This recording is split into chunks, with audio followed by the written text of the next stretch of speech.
নমস্কার। বাঙালির পাকশালার সকল বন্ধুদেরকে শুভেচ্ছা জানিয়ে আমি কিছু কথা বলার জন্য আজকে এসেছি। একটা দীর্ঘ কয়েক মাসের বিরতি নিতে বাধ্য হয়েছি আমি।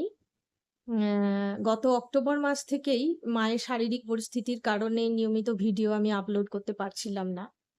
এবং মা সুস্থ হওয়ার ঠিক পরেই আমি একটি দুর্ঘটনার সম্মুখীন হই এবং বাড়িতে মানে সম্পূর্ণ বিশ্রামরত অবস্থায় রয়েছি। ফলে ভিডিও করে দেখানোর মতন পরিস্থিতি এখন নেই। কিন্তু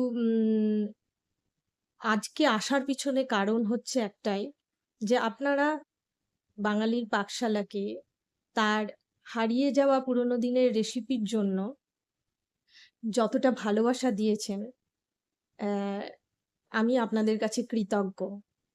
এবং এই যে দীর্ঘ সময় আমি ভিডিও দিতে পারিনি, চ্যানেলের ভিউ, চ্যানেলের অ্যা যে YouTube এ যে অ্যালগরিদম যেটা চ্যানেলটাকে চালিয়ে নিয়ে যায়, এত শখের চ্যানেল তো সবটা তো আম এই সমস্ত কাজের পিছনে না মানুষের ভালোবাসা, পরিশ্রম সবকিছু মিলেমিশে থাকে।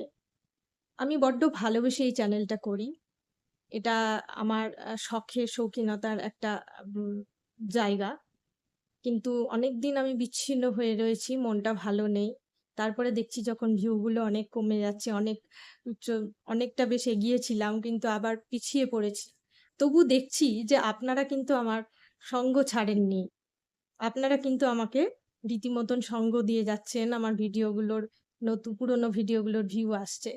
তখন মনে হলো একটা ছোট্ট বার্তা আপনাদের জন্য দেওয়া যায়। যে যতদিন আমি না পূর্ণ সুস্থ হয়ে উঠছি আমি তো ভিডিও দিতে পারছি না। অ্যা এইভাবে আপনারা দেখতে থাকুন।